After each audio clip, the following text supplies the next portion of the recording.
राधे कृष्णा आप सभी को।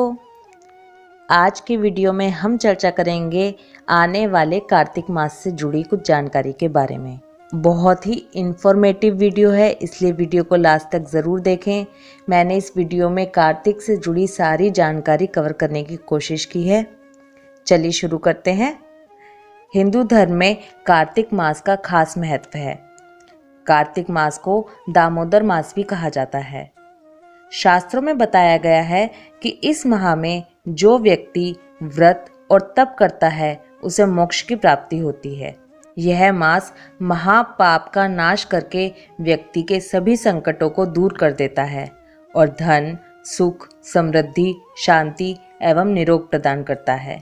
धार्मिक मान्यता के अनुसार यह महीना भगवान विष्णु और माँ लक्ष्मी को अत्यंत प्रिय है। कार्तिक मास की शुरुआत शरद पूर्णिमा से हो जाती है और कार्तिक पूर्णिमा तक रहती है। कार्तिक मास को सभी मासों में सबसे ज़्यादा उत्तम माना गया है, क्योंकि इस मास में भगवान विष्णु निद्रा से जागते हैं और अपने भक्तों पर कृपा बरसाते हैं। इस मास में भगवान विष्णु पृथ्वी पर अपने भक्तों के बीच जल में निवास करते हैं। स्कंद पुराण के अनुसार इस माह में ही भगवान शिव के पुत्र कुमार कार्तिकेय ने तारकासुर का वध किया था। इस मास में ब्रह्म मुहूर्त में उठकर स्नान करने से सभी तीर्थों का फल प्राप्त होता है। इसके साथ ही दीपदान करने से अक्षय पुण्य की प्राप्ति होती है। इस मास को मोक्ष का द्वार कहकर भी संबोधित किया गया है। यह भी बताया गया है कि इस मास में क्या करना चाहिए और क्या नहीं। शास्त्रों में इस महीने में व्रत और तप करना बहुत ही महत्वपूर्ण बताया गया है। शास्त्रों के अनुसार इस महीने में जो मनुष्य संयम के साथ नियमों का पालन करता है उसे मोक्ष की प्राप्ति होती है। कार्तिक मास में भगवान राधा कृष्ण, शालिग्राम, पीपल, पतवारी, तुलसी, आंवले और केले की पूजा करनी चाहिए। 5 पत्थर रखकर पतवारी बनानी चाहिए, या फिर 4 ईंटों से या 2 ईंटों से भी आप पतवारी बना सकते हैं। नहीं तो आप पतवारी माता के मंदिर जाकर भी पूजा कर सकते हैं, लेकिन पतवारी माता की पूजा ज़रूर करें। इस मास में भजन, कीर्तन और दीपदान करना चाहिए। इसके साथ ही रोज़ कार्तिक महात्म्य भी सुनना चाहिए। इस मास में हर रोज़ आपको कार्तिक महात्म्य भी सुनाऊंगी, इसलिए चैनल के साथ जुड़े रहें। और अगर आपने चैनल को सब्सक्राइब नहीं किया है तो चैनल को सब्सक्राइब करें और बेल आइकन को ज़रूर दबा लें, जिससे कि रोज़ाना नोटिफिकेशन आपको मिलते रहें। विष्णु सहस्रनाम, भगवत गीता, श्रीमद् भागवत, श्री रामायण, इस तरह के ग्रंथ सुनने चाहिए। इस मास में कई तरह के व्रत नियम भी लिए जाते हैं। इस मास में द्विदलन दालें नहीं खानी चाहिए।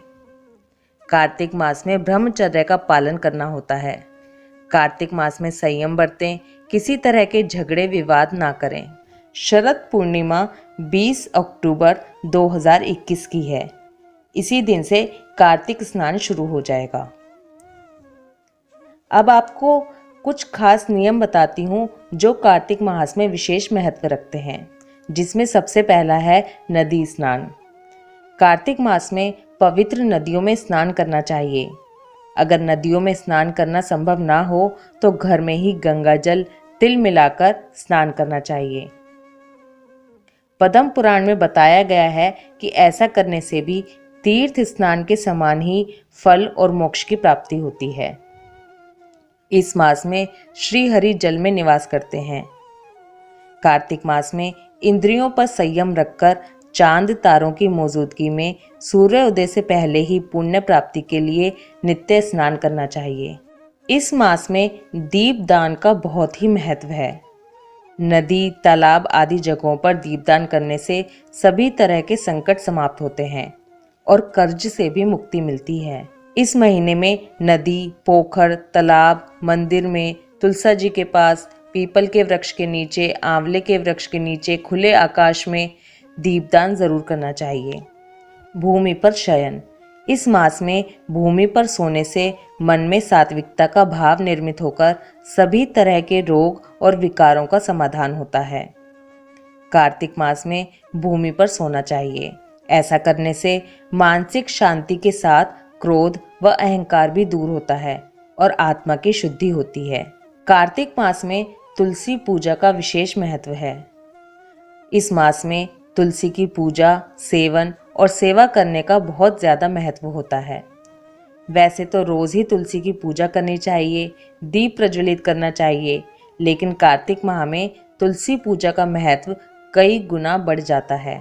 तुलसी की पूजा करने से माँ लक्ष्मी और कुबेर की भी कृपा प्राप्त होती है। जिस घर में तुलसा जी हरी भरी रहती हैं, वहाँ दुख और नेगेटिविटी कभी भी नहीं आती है। इस मास में सुबह और शाम तुलसा जी की पूजा करने से घर में सुख शांति का वास होता है और संपन्नता आती है।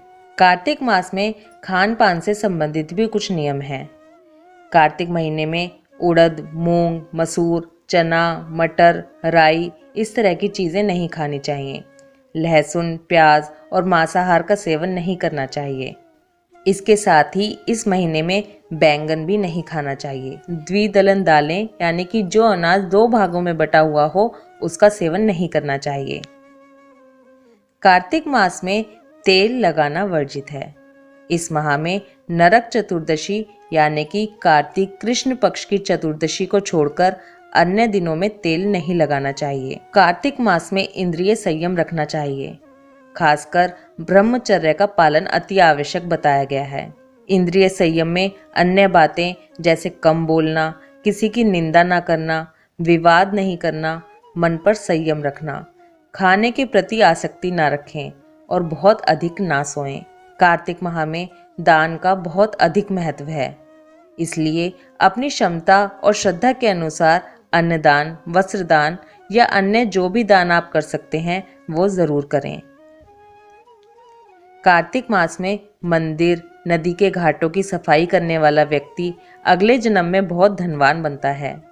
ऐसे व्यक्ति का देवता भी आदर करते हैं और वह लोक परलोक में सम्मान प्राप्त करता है।